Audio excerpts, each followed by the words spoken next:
Salon du Trail, bonjour, bonsoir et bienvenue dans votre émission 100% Trail Pays, 100% passion et des passionnés. On en a ce soir parce que j'accueille sur le plateau Fatima Ebon, Fatima donc du BNA et également Antoine Odon. Comment ça va Antoine Odon, président de cette association du BNA. Comment ça va Antoine? Bonjour, bonsoir plutôt, ça va très très bien. Alors Antoine, lui pour information, donc, il est dans un canapé tranquillement, donc il va pas s'endormir, ça c'est sûr. Fatima, comment tu vas? Bah ça va. Alors Fatima, hein, J-5, c'est ça? C'est ça. C'est ce que tu me disais il y a quelques secondes. Il va se passer quoi dans 5 jours? Bah, la fameuse boucle du bassin vital. Bassin vital, hein. Et on est là aussi ce soir donc pour parler de cette superbe course. Hein. Ça fait combien de temps que c'est complet Antoine? Eh ben, le quota il a été atteint, on va dire début mars. Voilà, début mars. 800, c'est ça? Voilà, actuellement, concrètement, on est à, on va dire, les 860. 860. Voilà. On a dû retourner pas mal de dossiers, c'est dommage, hein, bon. Alors dis-moi vraiment, alors on aurait pu aller jusqu'à, avec le nombre d'inscriptions, avec la popularité de cette course, on aurait pu aller jusqu'à combien, si tu crois? En fin de compte, bon, comme je l'ai dit, on est obligé de refuser des inscriptions. Moi, j'ai l'impression que si on rien acceptait même, on peut arriver à 900, 1000 facilement. Hein, bon. Mais le souci, nous, c'est pas tant la quantité qui compte, hein, c'est bien la qualité. Nous, on se base vraiment, on veut faire une course de qualité. L'objectif, c'est quand les personnes arrivent sur une course comme le bassin vital, il faut que pour les éditions suivantes, qu'elles aient envie de revenir. Voilà. Donc, voilà, on va en parler, on va revenir sur le bassin vital. Tu vas me parler un petit peu de l'historique, comment ça a été créé. On va parler également de l'organisation du Bonneuf Athlétisme dont tu es le président, comment ça fonctionne au niveau du comité organisation également. L'historique, qui a créé le BNA et surtout comment ça s'est passé au niveau du bassin vital qui a eu cette superbe idée de mettre en place une course. Les autres manifestations, alors pour le moment le BNA organise qu'une seule manifestation, c'est bien ça, c'est le bassin vital, tu confirmes Antoine? Oui. Voilà. Est-ce que vous avez des projets dans l'avenir d'ouvrir un petit peu le panel et après on parlera également de votre partenaire, parce que vous avez un partenaire privilégié mauricien et il s'agit du Royal Raid, c'est bien ça? C'est ça, on est en jumelage. Hein. Je tiens à saluer notre ami Albert Dunéville, que je connais depuis, on va dire, 2008. Et donc lui, il connaissait le club bien avant, hein, par l'intermédiaire du père, le coach du club. Donc je tiens à le saluer, ainsi que les membres de son équipe. Donc nous, on y va tous les ans voir ce qui se passe à Maurice. On va courir le Royal Raid. Et voilà, je tiens à le saluer parce qu'ils sont en train également organiser le Royal Raid qui aura lieu au mois de mai. Au mois de mai, Voilà. Donc dis-moi Albert, qu'on connaît tous bien sûr, une personne adorable, tu pars toi donc à Maurice courir le Royal Raid, mais Albert, est-ce qu'il est déjà venu courir le bassin vital? Non. Est-ce que tu l'as déjà proposé ou invité au moins? Oui, moi j'aimerais bien que ce serait super qu'ils viennent voir ce que c'est le bassin vital en tant que coureur, pourquoi pas. En tant que coureur. Il aura son dossard gratuit, bien sûr. Hein. ça va être offert. Alors il y a différents thèmes également qu'on va évoquer. On va revenir un petit peu sur le palmarès de notre amie Fatima aussi. Et après des thèmes, on va parler un petit peu pour les débutants, les coureurs débutants. Parfois on passe par des périodes de découragement, donc quels conseils vous donneriez? La première chose. Ensuite, on le sait, hein, Fatima, tu es, et on peut le dire, tu es une guerrière, tu as un mental d'acier. Et tu te bats vraiment pour grappiller chaque minute, chaque seconde. On le voit, on se rappelle de cette superbe image, le point levé lorsque tu gagnes la Transdimitile en 2012. Et vraiment, tu as une force au mental qui est absolument incroyable. Donc, comment le conseil que tu pourrais donner, toi, pour vraiment travailler cet aspect mental et vraiment la partie mentale, comment on le gère? Comment, dans une course, lorsque les jambes ne répondent plus, lorsqu'on n'a plus la force d'avancer au niveau physique, comment ça se passe? Comment vous le gérez vous déjà? Parce qu'on le rappelle, hein, Antoine est aussi coureur, n'est-ce pas Antoine? Oui, effectivement. Tu nous parleras d'une certaine diagonale en 2006? Oui, j'en ai fait un grand raid en 2006. C'était une très belle expérience d'ailleurs. Bon, il faut savoir que c'est une course qui est quand même assez, qui demande beaucoup au niveau physique et surtout mental. Et surtout une bonne préparation par rapport à la longueur de la course, par rapport à tout ce que ça demande. Hein. Bon, le dénivelé, en termes de dénivelé, il faut savoir que le relief est tellement accidenté à La Réunion, et il faut travailler physique au niveau des articulations surtout. Tout ce qui est nutrition, c'est très important aussi, et aussi tout ce qui est en termes de récupération, déjà le sommeil, gérer la fatigue, c'est primordial. C'est primordial, tout à fait. Donc, la diététique, Fatima, tu nous parleras un petit peu, toi, comment tu gères ta diététique. Est-ce que, on se souvient, Anna Frost, quand elle était venue couvrir le trail du Colorado, elle, cette championne qu'elle est, ça lui est égal. Tous les jours, elle mangeait des glaces. Et voilà. Est-ce que toi, tu es plus vraiment dans la préparation au niveau de la diététique, c'est-à-dire que tu surveilles tout ce que tu manges, ou alors tu manges un petit peu ce que tu as envie? Et le jour de la course également, comment tu gères, je sais pas, 1 heure avant la course, une demi-heure avant, pendant la course? Donc tu nous parleras de ça. Et tu as souhaité également, et on va commencer par ça, faire la différenciation, c'est-à-dire le trail court et le trail long. On le sait, tu as plus, on va dire, un profil de traileuse donc sur du court. On se souvient, on se rappelle donc que tu as gagné le Challenge Saint-Roland sur le trail court en 2012 et en 2013. À quel moment on le sait qu'on a plus un profil de coureur sur du court que sur du long, Fatima, dis-moi? Je pense pas qu'on le sache au début, quoi. Au début, on va surtout, parce que justement, par rapport aux débutants, on veut toucher à tout, on nous parle du court, du long, allons faire le Grand Raid, allons faire Mascarène, Bourbon et tout ça. Et je pense que c'est l'aisance. C'est quand on termine un trail court, on sent qu'on en a encore dans les jambes. Et un trail long, enfin moi, ce que je voulais dire, c'est qu'en fait, moi le problème, la différence que je fais entre un trail court et un trail long, c'est la concentration. Par rapport au mental, ce que tu expliquais. Sur un trail court, ça va durer 2 heures, 3 heures, 4 heures. Pour moi, on peut rester concentré 4 heures. Mais au-delà, quand on tape 8 heures, 9 heures, 10 heures, et pour moi une course, c'est pas que les jambes, quoi. Faut vraiment être concentré tout le long. Et cette concentration, elle épuise physiquement et mentalement. Et moi personnellement, je pense que là, ça fait 3 ans que je suis dans la montagne, et je crois avoir compris ça, que moi j'ai besoin d'être concentré, comme tu disais tout à l'heure, pour être une guerrière, quoi. Et j'ai besoin d'être concentré sur toute la course, tout le long. Moi, mon visage est fermé pendant une course, quoi. On me dit souvent souris, mais j'ai du mal parce que je suis concentré sur la course. Et sur du long, j'ai du mal. Alors pourtant, voilà, du long, tu as fait même du très long, tu as fait de l'ultra, hein, on le sait, tu as fait à plusieurs reprises, tu as fait le trail de Bourbon. Donc est-ce que la concentration, elle est la même, donc, par exemple, que sur une transdimissile? Non, c'est pas la même. Mais justement, moi, ce que j'ai compris, c'est que justement l'an dernier, j'ai fait l'arc-en-ciel. En long, j'ai fait la Simassa, ce qui était mon objectif, la Simassa. Ensuite, j'ai terminé par Bourbon. Mais à la fin de la Simassa, j'avais compris que j'étais pas faite. Je ne voulais plus faire le trail de Bourbon. Mais j'y suis allée quand même, par rapport à l'entourage, vas-y quand même. Je pensais trouver une motivation au fond de moi pour aller faire le Bourbon. Mais déjà le 26 août, après la Simassa, je savais mentalement que je me sentais pas prête pour le Bourbon, j'avais peur. Alors aujourd'hui, maintenant 2014, on peut le dire, tu as plus un profil de trail court, quoi.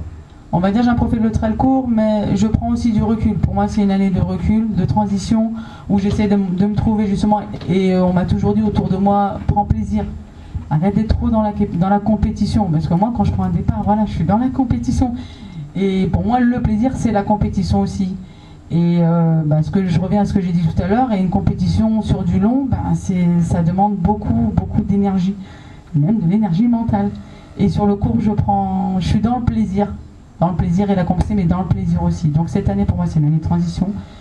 Je reste sur le court. Je dis pas que je vais y aller tranquillou, hein, mais on reste sur du court. Mais je dis pas que je vais pas revenir sur le long l'an prochain.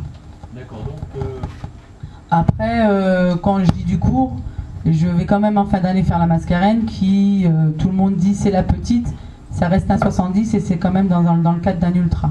Donc enfin, au mois d'octobre, on le verra sur la Mascarène. Dis-moi, Antoine, est-ce que quand tu la vois, quand tu vois Fatima en cours, justement, oui, tu as ce sentiment de guerrière finalement? Oui, oui. Elle a la rage de vaincre.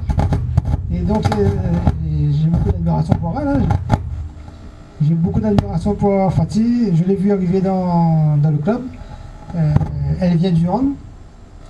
Et elle est arrivée dans le club. Et en fin de compte, elle a progressé. Hein. Elle a beaucoup progressé. Et il faut dire aussi qu'elle est quand même très motivée. Elle travaille en conséquence pour pouvoir faire des performances. C'est beaucoup de privation. Franchement, je lui tire mon chapeau. Elle a aussi cette rage à l'entraînement. Oui, oui, tout à fait. En venant, bon, moi je discute beaucoup avec elle. Hein. Elle, dans sa tête, c'est gagner. Hein. On fait une course quand on vient, c'est pour gagner. D'accord. Ah oui, c'est pour gagner, c'est pas pour perdre. Hein. Et c'est un très bel exemple. Et je pense que toutes les personnes du club devraient suivre cet exemple. Voilà, quand on arrive sur une compétition, ben voilà. On vient pour gagner. Si on vient pour perdre, ça ne sert à rien. Il faut venir avec cet esprit de bataille, cet esprit de vaincre. C'est très important ça. Hein. Si on arrive sur une course, déjà on est perdant, ça ne sert à rien de venir. Hein. Mais Fatima, dis-moi, justement, comment tu vis finalement alors tu as gagné de nombreuses courses. Lorsque tu finis deuxième, lorsque tu finis troisième, est-ce que c'est pour toi un échec? Comment tu le vis? Oui, c'est un échec. C'est un échec. Parce qu'en fait, je pense que j'ai été conditionnée avec le handball. Alors parle-moi justement, comment ça s'est passé au départ avec le handball? Tu as fait combien d'années de handball déjà? Ouais, on va me traiter de vieille. J'ai fait 23 ans de handball. J'ai commencé à 14 ans. J'ai fait 23 ans de handball. À La Réunion, j'ai fait 2 ans de handball et de la course en même temps. Pour vous dire que l'année 2011-2012, le samedi soir, je jouais au handball. Le dimanche matin, j'étais sur le départ d'une course. L'année où je fais 3e à Bassin-Vital, la veille, j'ai joué contre la Cressonnière, pour ceux qui connaissent le handball. Et là, le jeune m'avait donné un coup de coude dans la bouche. J'avais la bouche ouverte. Et le lendemain matin, j'étais sur le départ de Bassin-Vital. Et là, je me dis, et mon coach, il voulait pas me faire de plan d'entraînement. Il m'a dit, tant que tu n'arrêteras pas le handball, je ne peux pas te faire de plan d'entraînement, parce que je ne sais pas ce que tu fais à côté. Et j'ai décidé d'arrêter le handball, et c'est depuis que j'ai arrêté le handball où là les résultats commencent à payer, quoi. Et est-ce que justement cette rage de vaincre que tu as, ça te vient du handball? Oui. Je pense que ça vient de la vie, de mon éducation, de mon enfance. D'accord. Donc je suis pas issue d'une famille bourgeoise où tout était donné, donc j'ai eu une enfance où il fallait se battre pour avoir et puis mes parents ouvriers, femmes de ménage, et dans la vie il faut se battre pour avoir un diplôme, pour y arriver. Donc je pense que j'ai eu ce tempérament là de par mon éducation. Et je reviens au handball, parce qu'en handball, c'est ou l'équipe en face ou toi, donc c'est du 50-50. Donc 50-50, et puis il y a les coéquipières pour vous aider. Et comme je dis, j'ai été conditionnée par le handball. Dans la course de montagne, on veut la première place, mais on est une dizaine à vouloir la première place. Donc là, c'est pas 50-50. C'est 10%, quoi. T'as une chance sur 10 d'être première. Et je me bats, je m'entraîne pour y arriver. Après, effectivement, ce que je dis souvent avec mon coach, il y a effectivement la place, mais il y a aussi le chrono. Ce qui est important, on peut être première à une course et avoir fait un mauvais chrono. Et être troisième et avoir fait un super chrono, je compare avec la Simassa ou autre. Mais mon mari, il pourra vous le dire, je suis une éternelle insatisfaite. Il me dit, même si tu seras première, tu trouveras toujours quelque chose à redire. D'accord, donc finalement, à un moment donné, même quand tu fais deuxième ou troisième, quand tu fais un podium, est-ce que tu as cette période d'analyse quand même en te disant, peut-être que si je finis deuxième ou troisième, c'est que j'étais peut-être pas prête, ou alors je me suis peut-être mal alimentée, ou il y a cette analyse quand même qui te permet de relativiser ou pas? J'ai toujours la semaine qui suit, parce qu'à chaud, on pense à plein de choses par rapport à la course, mais moi c'est toujours 24-48 heures après où j'analyse vraiment la course et je vois où j'ai péché, où il y a eu le souci. Soit c'est un souci alimentaire, soit c'est justement il y a eu une baisse de concentration de mental. Et je dis souvent à mes copains d'entraînement, il y a souvent le petit ange et le petit diable qui parlent hein, au niveau des épaules. Et il faut écouter la bonne personne. Et des fois, il y a faut choisir la bonne personne. Et des fois, quand tu es dans le creux de la vague, il faut faire les bons choix. Et quand tu n'es pas concentré ou quand tu es faible mentalement, tu prends pas le bon choix, tu repars pas, tu baisses les bras. Et des fois, c'est là que la course te passe entre les mains. Alors justement, ça c'est sympa que tu me dises ça parce que la semaine dernière, on a reçu Sophie Blard qui avait gagné la Simassa l'année dernière. C'est une très très belle victoire. Sophie qui doit nous écouter, qu'on salue bien sûr.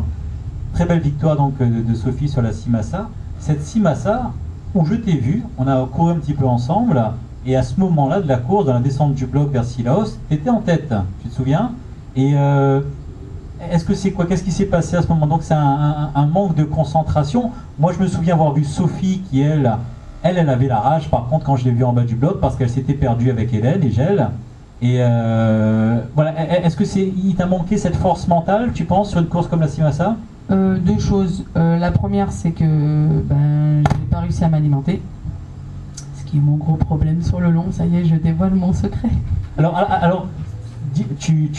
rassure-toi, tu n'es pas la seule à le dire parce que c'est vraiment le problème de pas mal de coureurs. Comment ça fonctionne finalement la diététique? Je connais la théorie, hein, mais après la pratique c'est en fonction de chaque personne, comment son corps réagit. Donc effectivement, j'ai travaillé l'an dernier, mon objectif était de travailler sur l'alimentation et justement la nutrition parce que je savais que j'avais en 2012 le problème au Trail de Bourbon, ça a été la même chose. Il n'y a rien qui rentrait, donc j'ai vomi toute la montée de 2 bras. Je suis quand même allée au bout jusqu'à l'arrivée. J'ai vidé tout mon corps, hein, il n'y avait rien qui rentrait. Même il n'y avait plus rien qui sortait, je suis quand même allée au bout, malgré tout. L'an dernier, mon objectif c'était de travailler ça, et mon objectif c'était la Simassa. J'ai dit je fais le 53, c'est pas un gros ultra, et c'était mon objectif de gagner. Donc effectivement, j'avais la rage, j'avais envie d'aller jusqu'au bout. Effectivement, apparemment j'étais au-dessus du record de la course jusqu'au col du Taibit, enfin pied du col du Taibit. Mais là, j'arrivais plus à manger. Enfin, on ne sait pas, j'arrivais plus à manger. Je n'ai pas mangé depuis le départ de la course, quoi. Donc après, il n'y a rien qui rentre. Et quand il n'y a rien qui rentre, c'est que dès qu'on met quelque chose dans la bouche, il y a la nausée. D'accord. Il y a la nausée, quoi. Et de l'expérience que j'ai eue des courses précédentes où je savais que dès que ça sort, c'est parti, ça sort tout le temps. On a beau me dire non, fais-toi vomir et après ça ira mieux après. Pour moi, je me fais vomir, ça ne va pas mieux après. Donc c'est parti, c'est un déclencheur. On va faire une petite pause et on revient. Le portail du sport à La Réunion, AAZ Sport, vous propose chaque jour les actualités sportives de l'île. Retrouvez les rendez-vous immanquables des sportifs, les bulletins d'inscription, tous les résultats des épreuves, mais aussi des photos et vidéos des événements qui font l'actualité. AAZ Sport, ce sont tous les sports pratiqués à La Réunion, mais aussi les actualités des sportifs réunionnais à l'international. Pour cette année encore, AAZ Sport vous proposera également son regard éclairé sur le trail, avec un tour d'horizon des plus grandes épreuves et une analyse du plateau des compétiteurs la veille des grands rendez-vous. AAZ Sport, numéro 1 du sport réunionnais sur le web. L'association Bois de Nef Athlétisme et le challenge Décathlon Le Quotidien vous offrent la 12e édition de la boucle du Bassin Vital, le dimanche 6 avril 2014. Course prestigieuse de montagne. Cette première manche de 22 km du challenge Décathlon Le Quotidien vous fera découvrir les superbes sentiers des Hauts-de-Saint-Paul. Un parcours de rêve, une organisation au top, des bénévoles dynamiques, un plateau de coureurs extrêmement relevé. Ne manquez pas ce rendez-vous unique dans une ambiance joyeuse, respectueuse et conviviale. Venez nous rejoindre pour cette grande fête du Trail Pays. Vous pouvez vous inscrire dès à présent sur le site www.challengetrail.re ou en ligne sur www.49degrés.com.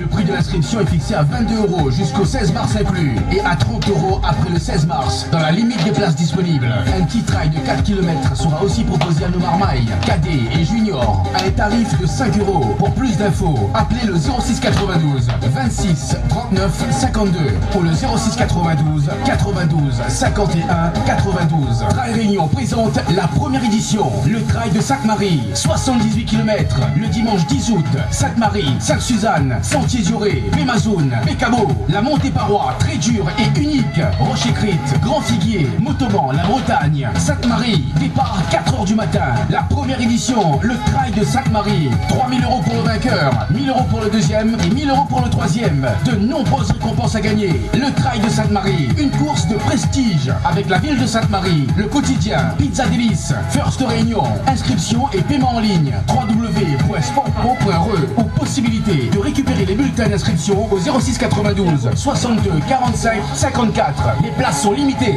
respectez et gardez les sentiers de l'île propres. Décathlon, le journal Le Quotidien, Air Austral et la ville de Saint-Denis sont heureux de vous présenter leur challenge de course de montagne avec 7 prestigieuses épreuves au programme. La boucle du bassin vital le 6 avril, le détour le 24 mai, la boucle de la Roche-Écrite le 27 juillet, le Camélia Raid le 24 août, le Raid Tuitui le 14 septembre, la course de l'Aille le 28 septembre et le Trail du Bassin Bœuf le 9 novembre. Respect, amitié, partage et bonne humeur seront sur la ligne de départ. Vous aussi, soyez avec nous pour cette grande fête du Trail Pays. Un challenge qui récompensera non seulement les 10 premiers hommes et femmes, mais aussi tous les autres coureurs classés, grâce à un tirage au sort final avec de nombreux cadeaux à gagner. Pour plus d'informations, www.challengetrail.re ou le téléphone 06 92 92 51 92. Le challenge de course de montagne. De retour donc sur le bassin vital. De retour sur le bassin vital où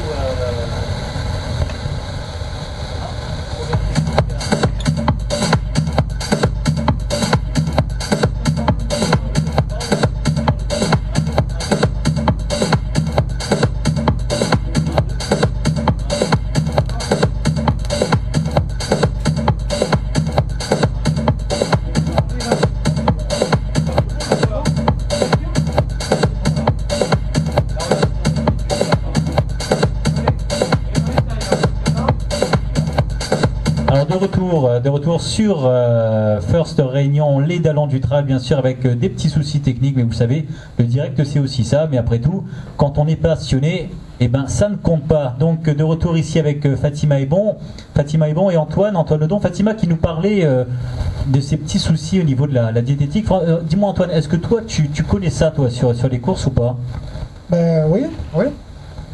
Bon, j'ai fait en 2006, j'ai fait le Grand Raid. Bon, après il faut dire que j'avais pas vraiment l'expérience de trail. Hein. C'était 39h33, t'imagines, oui, moins de 40 heures quand même. Hein. On va dire que j'étais fou. J'étais fou, pourquoi? Parce que en 2006, je venais de rentrer dans le club et je ne vous cache pas, n'y connaissant rien, et vous avez dit rien, j'ai fait toutes les courses qu'il y avait dans le calendrier. Tous les dimanches, je courais. Alors, est-ce que c'est le conseil que tu donnerais aujourd'hui aux débutants? Non, faut pas faire ça. Il faut pas faire ça. Déjà commencer avec le bassin vital et ensuite... Non, faut pas faire ça. Moi j'y connaissais pas vraiment grand chose. Hein. Je rentrais dans le monde du trail, c'était un peu l'aventure. Hein, bon. Et en fin de compte, ce qu'il faut savoir, et j'ai appris ça avec le temps, il faut travailler tout ce qui est récupération. C'est très important de récupérer. Il faut de l'entraînement, bien sûr. Il faut savoir se préparer mentalement, tout ce qui est, comme j'ai dit tout à l'heure, nutritionnellement. Et en 2006, je me suis aventuré sur le Grand Raid. Comment dire ça? J'étais nouveau là-dedans. Hein, bon, j'ai fait 39 heures quand même, parce que il y avait quand même l'envie de faire de la performance. Et moi, quand je fais une course, je ne viens pas pour enfiler des PL non plus. Donc tu étais là pour faire quelque chose de bien. Voilà, je viens pour faire quelque chose de bien, d'autant plus que j'étais avec mon frère Fernando, que je salue. Il est en métropole en ce moment. Et en fin de compte, c'est lui qui m'a entraîné un peu là-dedans. On s'est dit, voilà, pourquoi pas faire le Grand Raid. Et au niveau de l'alimentation, Antoine, pendant ces 39 heures, qu'est-ce que tu as mangé? Tu te souviens ou pas? J'ai mangé un peu de... je ne me suis pas privé en fait. Hein.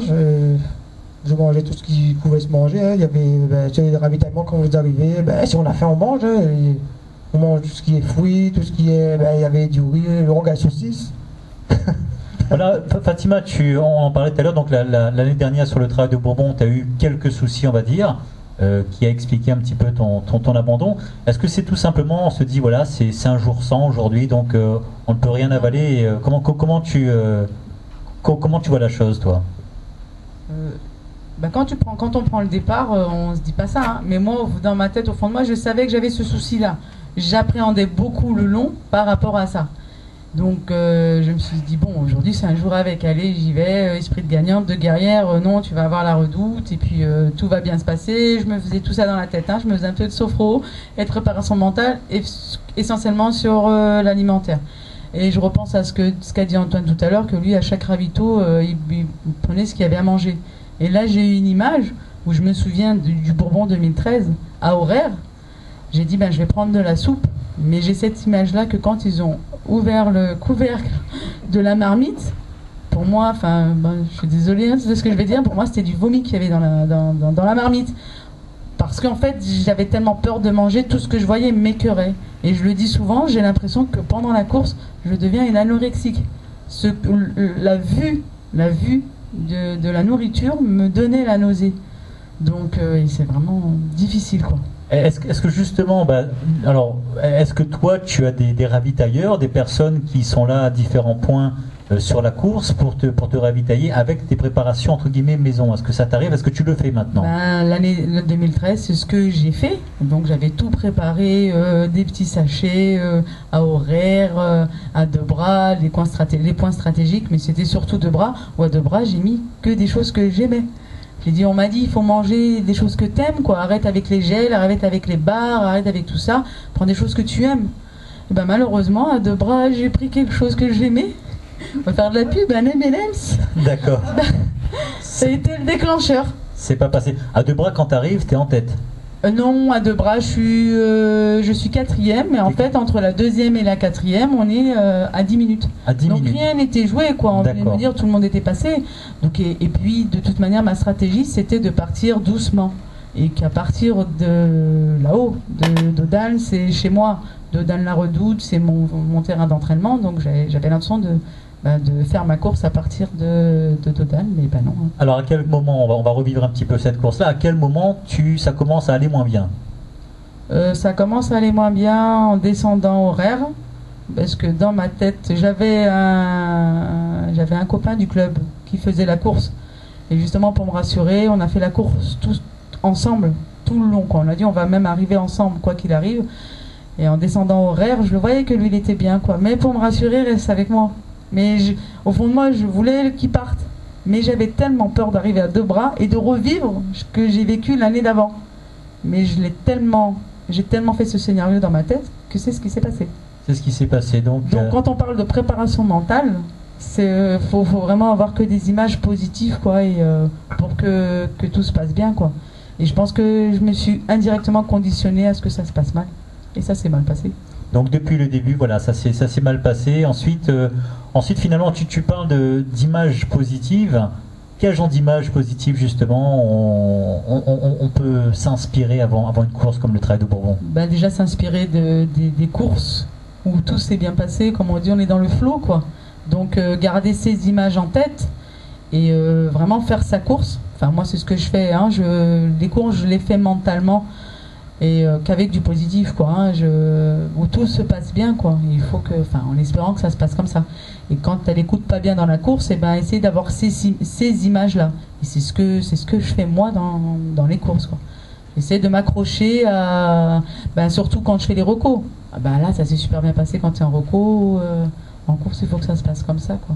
Antoine, toi aussi, c'est pareil, tu uses de ces images positives pour avancer? Ah, tout à fait, oui. C'est très important, hein, le mental, comme on le dit. Ça se travaille aussi à l'entraînement. Alors justement, moi ça m'intéresse parce que j'ai besoin de travailler mon mental aussi, hein, sur les courses. Comment ça se travaille le mental finalement, Antoine? Ça dépend. Moi, je pense que ça dépend de la personne. Hein.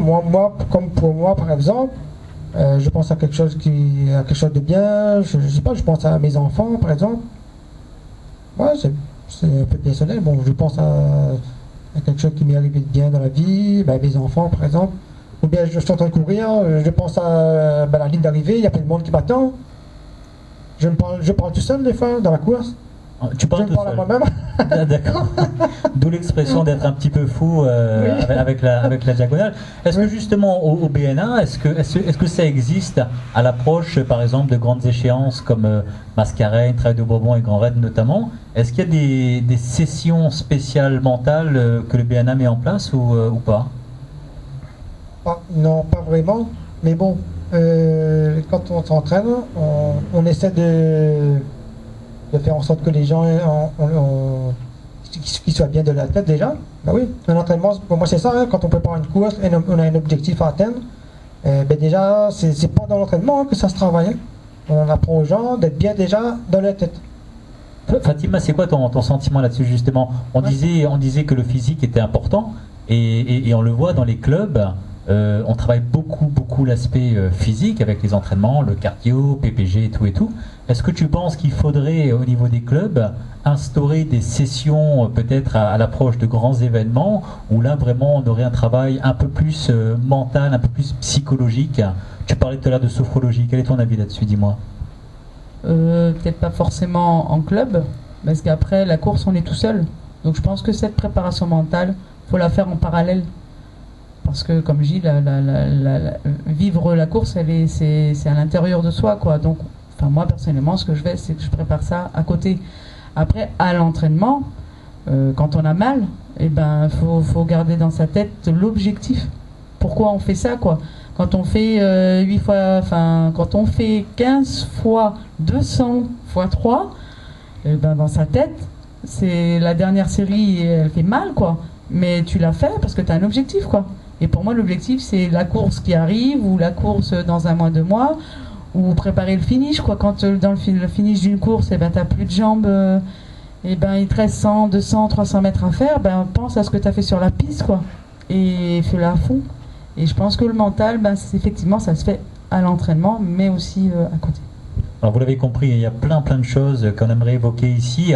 On va passer maintenant, on s'adresse au président du BNA, qui est Antoine, bien sûr. Antoine, le BNA, ça existe depuis combien de temps finalement? Alors, le BNF Athlétisme, ça existe depuis 1991. 1991? Voilà, 1991. Bon, il n'y avait pas beaucoup de coups d'athlètes. Hein, bon. Le trail n'était pas connu comme maintenant. Avant, moi j'étais pas dans le club, je suis arrivé en 2006 dans le club. Il y avait quand même il y a des gens qui sont dans le club actuellement qui sont là depuis le début de la création du club même. Bon, je vais citer des noms, hein. Bon, Hubert, le coach, par exemple, que je salue d'ailleurs. Lui, il est là depuis tout début du club, il était athlète. Après, on a le trésorier, Jean, c'est un ancien du club aussi, c'est un coureur aussi également. Il faut savoir que en 1991 et même après, le club, quand on parlait de Bois Neuf, moi je peux vous dire que quand ils arrivaient sur une compétition, ça faisait peur aux autres. Hein. On a aussi Marie-Louise, monsieur Philippe Marie-Louise, d'ailleurs qui sera là dimanche, qui va donner le départ de la BBV. C'est un ancien du club aussi. D'accord. Voilà. Et il y a aussi monsieur Malé, bon, le défunt, on va dire, hein, qui a beaucoup compté dans l'histoire du club, parce que c'est lui qui chapeautait tous les entraînements, tout ce qui était compétition. Voilà, donc on existe depuis 1991. Et le bassin vital en lui-même, il existe depuis 2002. Alors justement, en 2002, qui a eu cette idée, cette superbe idée de mettre en place le bassin vital? Combien de coureurs à la première édition? Est-ce que tu te souviens de tout ça ou pas? Oui. Donc le bassin vital, à l'origine, a été créé dans le cadre c'était un projet d'études. Voilà, c'était un groupe de jeunes qui étaient en BTS. Ils avaient pour objectif de faire un mémoire. Voilà. Et le mémoire, c'était l'organisation d'une manifestation sportive. Et donc je tiens à saluer d'ailleurs Pascal Aquacer, qui est aussi dans le club. Et donc Pascal, avec son groupe d'amis, ils se sont dit, on va travailler sur l'organisation d'une manifestation sportive. D'où, donc c'est de là qu'est né le bassin vital. Et ils ont travaillé sur cette organisation. Il fallait faire le parcours, il fallait mettre en place toute la logistique qui va avec. et articuler les différents postes qu'il y a dans l'organisation, quoi, hein, tout ce qui est l'organisation sur le site, tout ce qui est ravitaillement, et c'est de là qu'est née la BBV. Alors le Voilà. bassin vital, justement, tu me parlais du parcours. Oui. Le parcours, finalement, apparemment, il a été légèrement modifié cette année. Parle-nous un petit peu comment le départ, ça va se passer toujours au lycée, c'est ça? Oui, alors le départ, ce sera toujours au lycée Saint-Paul 4, sur le parking. Il y aura une petite modification au tout début, parce que, enfin, ce que nous on souhaiterait, c'est à l'entrée du bassin vital en lui-même, qu'il n'y ait pas de bouchon. Ça va être avec 800 Voilà. coureurs, 800 câblés, Voilà. gazelles, ça risque de coincer un petit peu, non? Et donc, on a été contraint d'adapter le parcours par rapport. Il y avait quand même une contrainte, hein, c'est que le champ de Cannes, c'est privé déjà. Et donc, on s'est attelé un petit peu aux propriétaires qui ne voulaient pas trop nous donner le passage. Et donc, il nous a donné quand même un passage dans le champ de Cannes qui va nous permettre, je pense, j'espère, de délester un peu de fluidifier, qu'on va dire, fluidifier la course avec toujours cet objectif d'arriver à l'entrée du bassin vital qu'il n'y ait pas de bouchon. Alors justement, Fatima, donne-moi un petit peu le départ de cette course du bassin vital que tu as fait à plusieurs reprises. Comment ça se passe? Il y a combien de kilomètres avant d'attaquer le bassin vital en lui-même? Il y a 4 km. 4 kilomètres. Et à ce moment-là, comment... Effectivement, par rapport à il y a 2 ans, donc on attaquait le début de la course, il y avait à peu près 3 km pour atteindre le bassin vital, mais c'était de la côte. Et là, c'est de la descente. Donc voilà, Donc ça va être très très rapide et c'est de la descente béton. D'accord. Donc et après, comme tu as dit, on est 860, il y aura forcément des bouchons.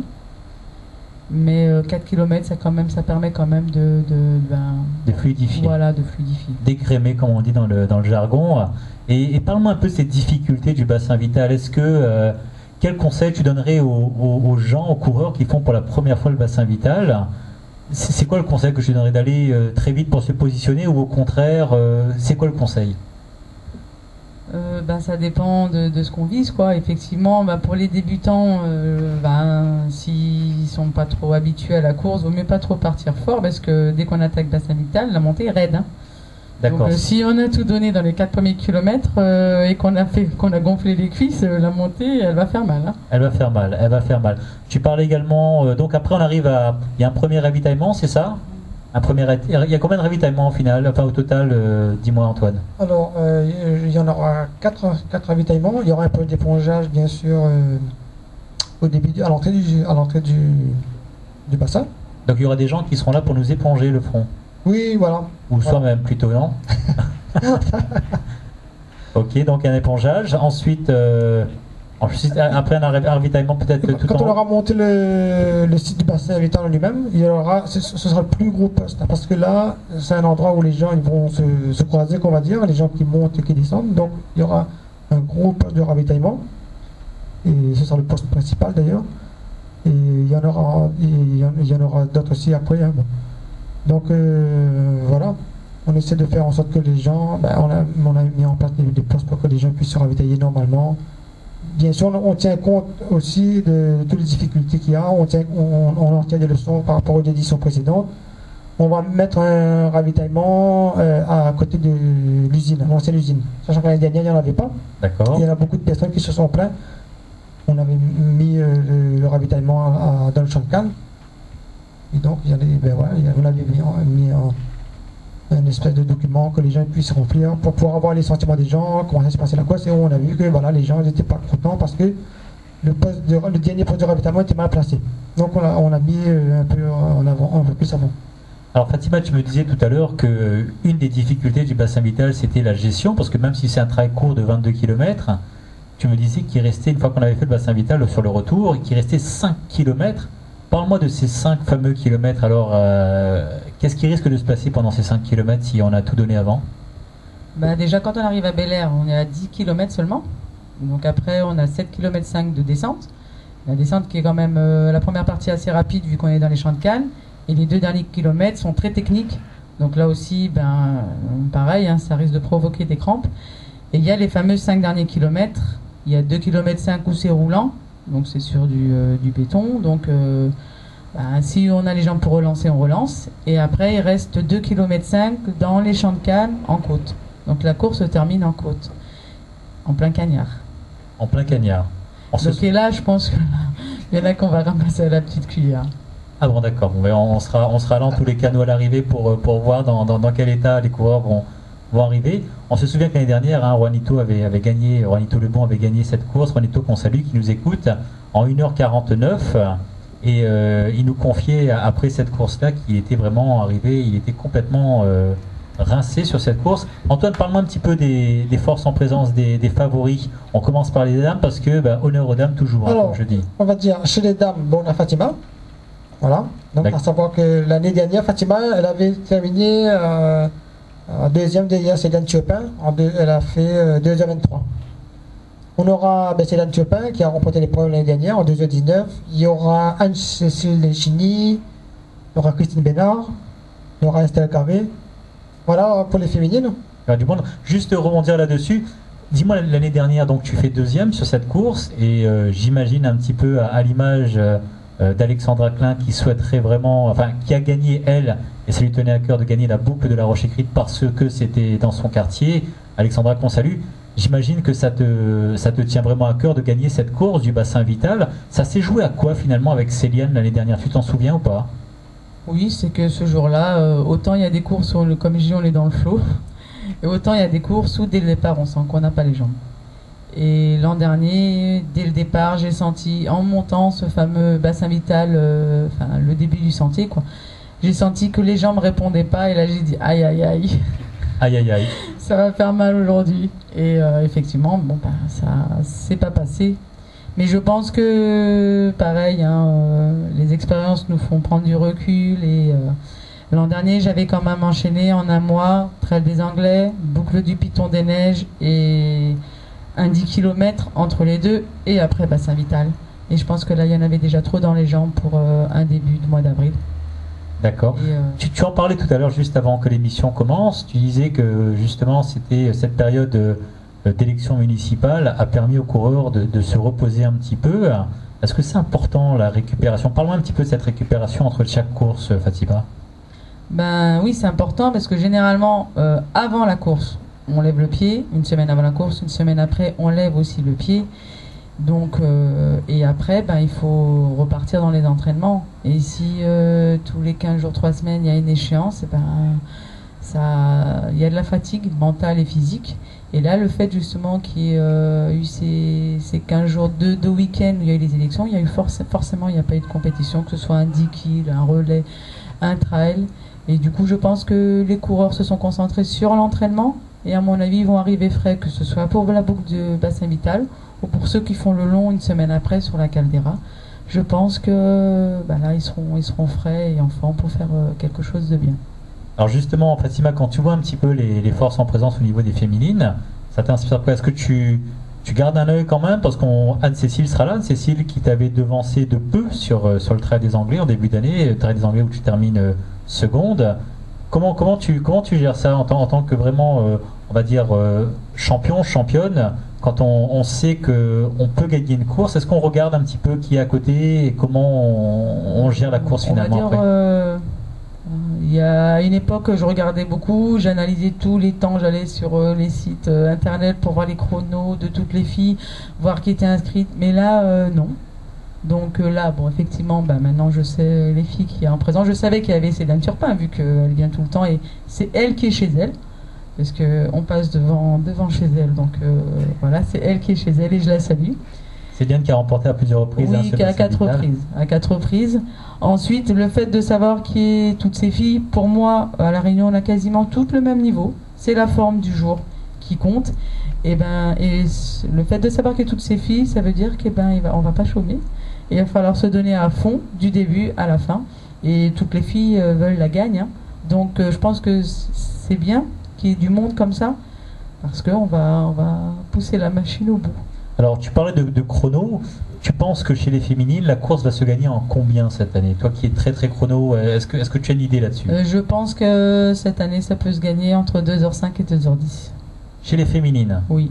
Alors que Parce que Céline, l'an dernier, Céliane Turpin, elle aussi, a eu du mal à la fin. Donc on en a discuté, elle a eu du mal à la fin, elle a même marché par moment. J'étais pas bien l'an dernier non plus. Et moi je suis persuadée que ça va. De toute manière, cette année, l'année dernière, tous les chronos explosent de course en course.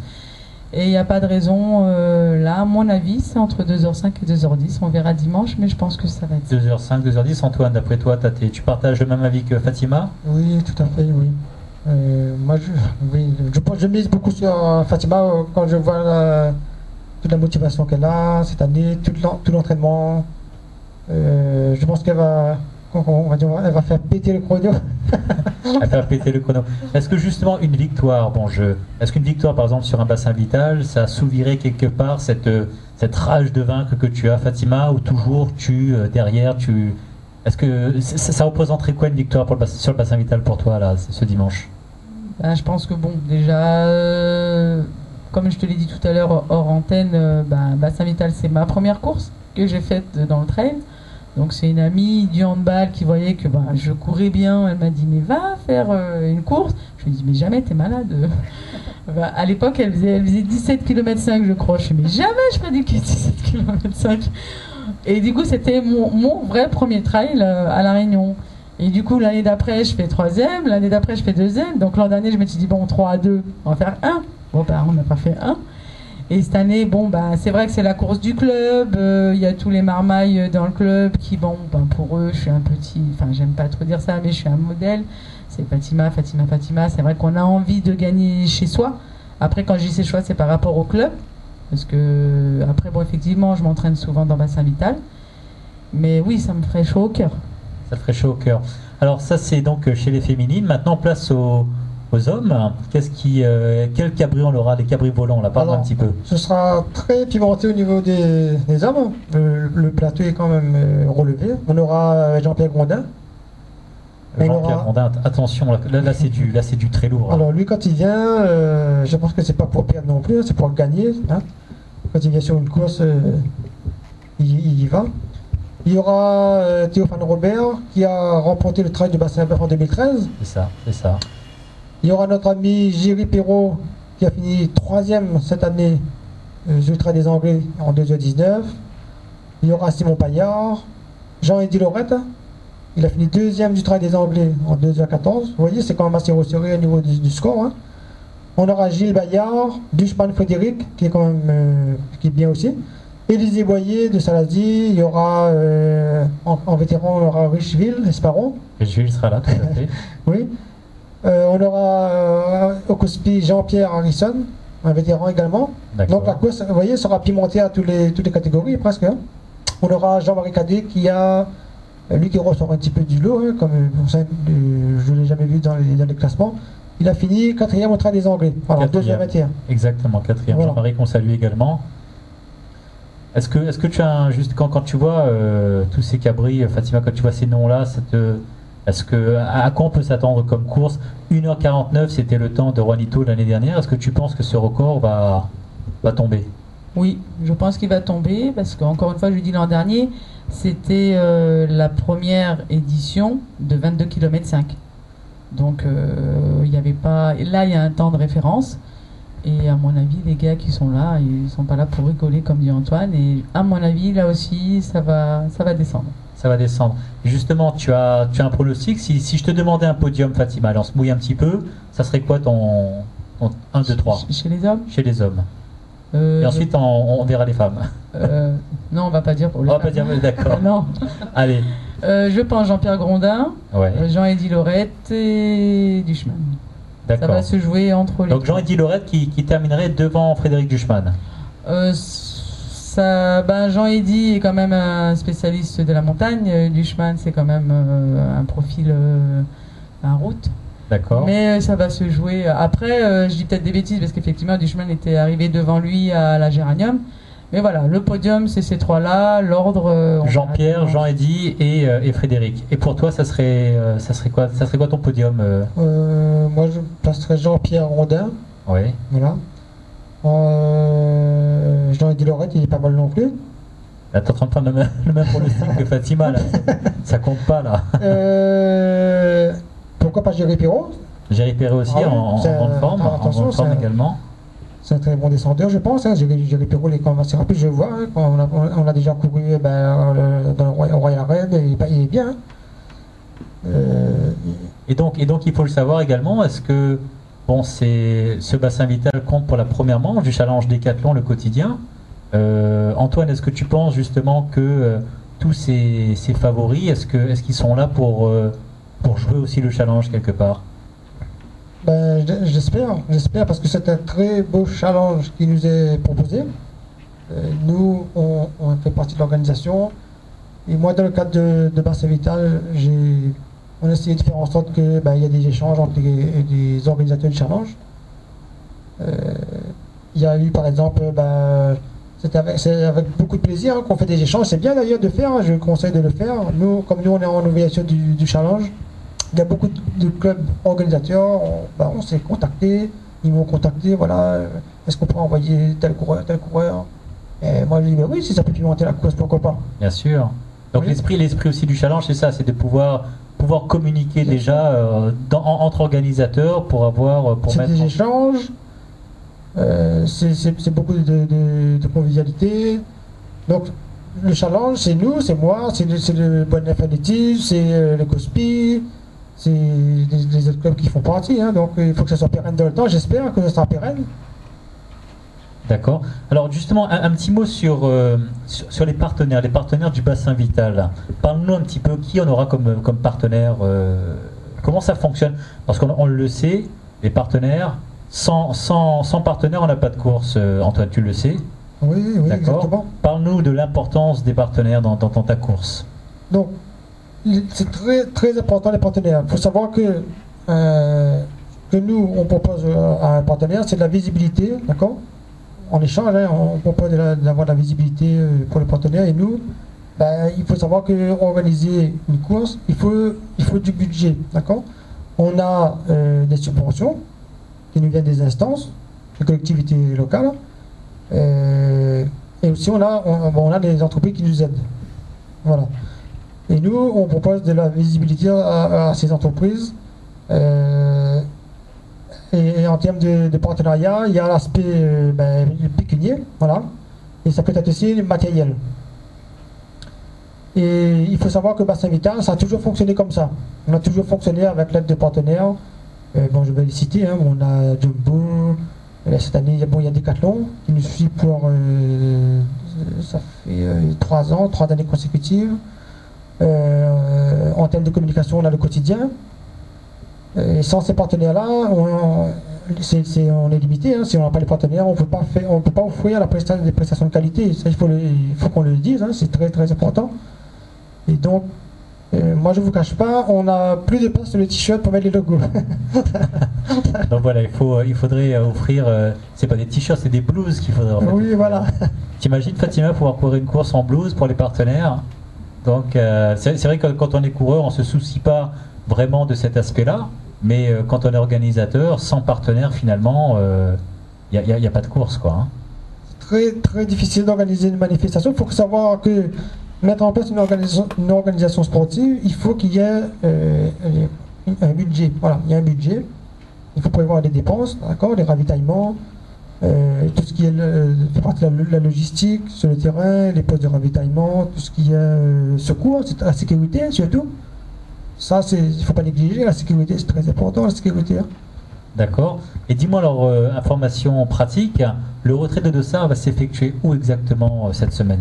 Alors, le retrait de Dossard, il y aura lieu mercredi 2 avril à Décathlon Sainte-Suzanne de 14 à 18h et le jeudi 3 avril à Décathlon Saint-Pierre de 14 à 18h.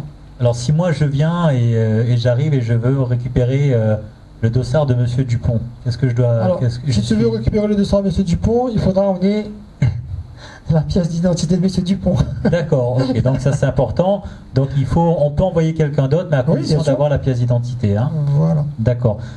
Fatima, on va revenir un petit peu sur tes objectifs également 2014. Tu m'as dit que tu souhaitais te calmer un petit peu en termes de course.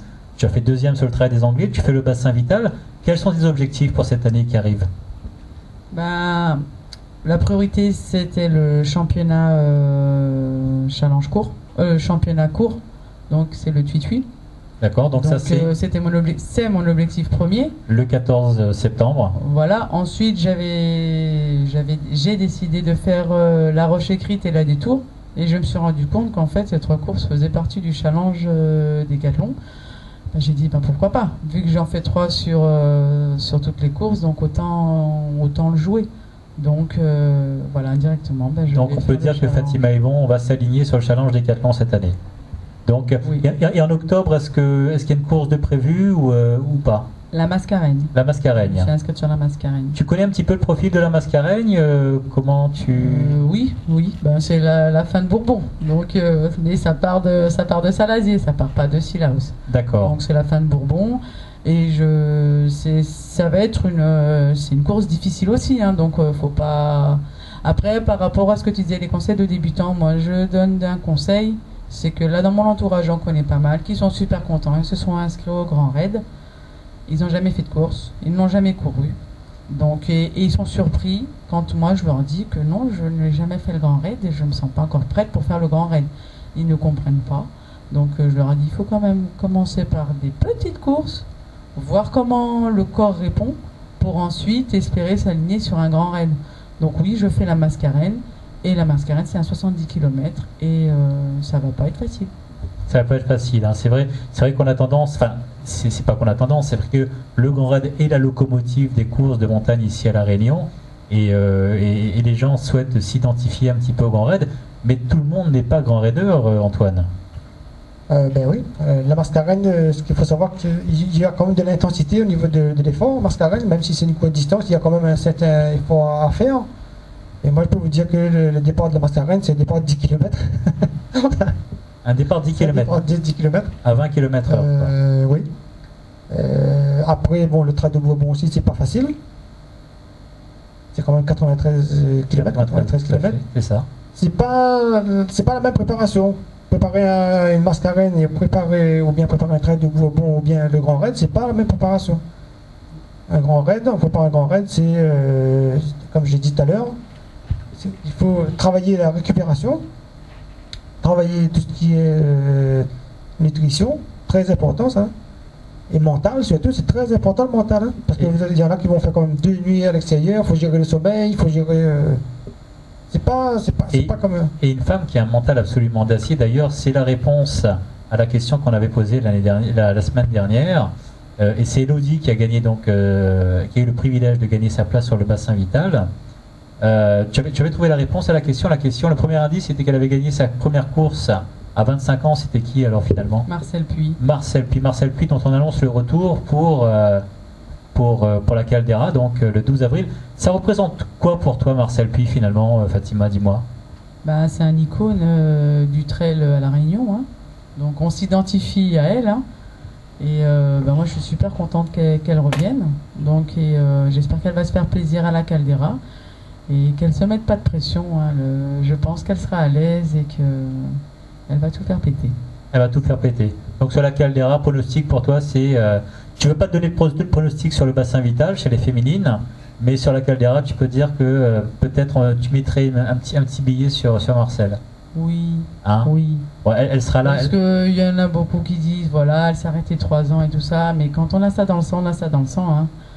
Et non, moi je pense que, et justement, à mon avis, elle aussi, elle a un esprit de guerrière et elle sera là. Et, on sera là pour l'encourager. 5 fois, tu imagines, Antoine, 5 fois vainqueur du Grand Raid. Elle avait gagné, le premier Grand Raid c'était en 95, 7 minutes devant Mireille Seri, Mireille qui avait elle déjà gagné, qui avait gagné 3 fois le Grand Raid. Ça t'inspire quoi pour toi, Marcel, de retour? Marcel, comme l'a dit Fatima, c'est une icône, hein, franchement, je lui tire également mon chapeau à Marcel, que je salue, hein, bon. C'est une très grande championne, c'est un très bel exemple, hein. Il n'y en a pas beaucoup, pour l'instant, moi j'en ai pas vu beaucoup qui ont fait comme elle pour l'instant. Il n'y en a pas, hein. C'est le plus beau palmarès au niveau, même chez les hommes, au niveau du Grand Raid, il n'y a personne qui fait aussi bien qu'elle, personne.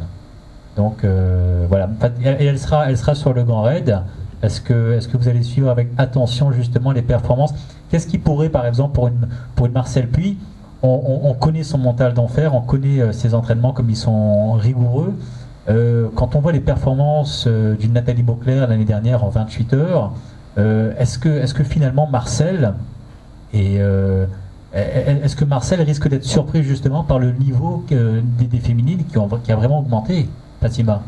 Bon, après, elle a déjà gagné 5 fois, et même la dernière qu'elle a gagnée en 2010, il y avait quand même des gens de métropole qui étaient là, et elle était présente, et elle fait 10e, quoi, elle fait top 10. Donc, je pense qu'avec son mental, elle va s'entraîner 2 fois plus, et le fait qu'il y ait ces filles-là, ben, ça va l'inciter à y aller et à se donner à fond. Après, effectivement, ben, je pense qu'il va y avoir vraiment du beau monde, Anna Frost, c'est ce que j'ai compris. Beauclerc, je crois qu'il y a Fosberg qui sera là aussi. Émilie Lecomte. Émilie Lecomte. Donc, ben, comme je dis tout à l'heure, le fait que tous ces noms-là ben, seront là pour le Grand Raid, et ben, il va falloir s'entraîner, se donner à fond, et voilà, et prouver qu'on est là, qu'on est présente. Alors justement, Antoine, ça ferait quoi pour toi? Imagine Marcel Puy qui gagne chez les féminines le Grand Raid, et Freddy Thévenin ou Didier Mussard ou Mick Auclin qui gagnent 2 Réunionnais qui gagnent le Grand Raid la même année. Ça te ferait quoi pour toi en tant que trailer réunionnais? Moi, en tant que trailer réunionnais, ce serait un très bel exemple déjà pour nous ici. Est-ce que c'est un rêve? Tu penses que c'est réalisable quand on voit le niveau de Freddy? Oui, bien sûr. Parce que il travaille en conséquence pour pouvoir y arriver, je pense. Il faut aussi être bien coaché aussi. Je pense que le coaching est très important, très très important. Et je pense qu'avec un très bon coaching, une bonne préparation, il peut aller très loin. D'ailleurs, là ils sont en train de faire le World Trail Tour. Ils sont quand même pas mal classés, je vois. Voilà, donc Freddy qui... Je lui souhaite beaucoup de réussite d'ailleurs. Il sera normalement au départ donc, du Lavaredo en juin, donc ça c'est du côté de l'Italie. Un petit mot un mot de la fin, on va dire, Fatima. Qui est-ce que tu souhaiterais citer, nommer, remercier justement dans ton entourage? En premier, ma famille, c'est-à-dire mon mari et mes enfants, qui sont là, qui sont présents pour m'aider, et ils m'entourent. Ensuite, mon club, BNA, qui, comme je dis souvent, c'est ma deuxième famille, vu que ma famille est tous en métropole. Donc c'est ma famille d'accueil. Ensuite, je vais remercier mon sponsor qui est Trail Sport. Et puis voilà. Et puis je te remercie, toi Jérôme, de nous avoir invités aujourd'hui. Dans tous les cas, c'est le plaisir était pour moi. Antoine, le mot de la fin, il est pour toi. Qui est-ce que tu souhaiterais remercier? Les 30 partenaires déjà? Oui, les 30 partenaires et oui, le challenge aussi, les partenaires du challenge, Decathlon. Comme je l'ai dit tout à l'heure, sans partenaires, on ne va pas très loin. Il faut savoir que une course, ça coûte des sous. On essaie de mettre les coureurs dans les meilleures conditions possibles, et c'est grâce aux partenaires qu'on arrive à le faire. Voilà. Donc un très grand merci à eux, et merci à toi de nous avoir invités à cette émission. Avec plaisir. Donc, départ de la course, 7h, c'est ça? 7h, sur le complexe sportif du lycée Saint-Paul IV. Donc les gens pourront venir encourager les coureurs, bien sûr. Oui. Le premier est prévu, on va dire, donc autour de 8h40, 8h50, c'est ça? Oui, exactement. La première féminine, elle autour de 9h05, c'est ça? 9h05, 9h10, Fatima? D'accord, donc il faut sortir les appareils photo. En tous les cas, merci à vous deux. Donc c'était Fatima Ebon et Antoine Odon, donc du BNA. La semaine prochaine, nous allons recevoir notre ami Lucien Bois du Racing Club de Saint-Denis, qui viendra nous parler donc de la superbe petite course, du cours de Piton Patate, également du Trail du Colorado, que tu connais aussi, Fatima.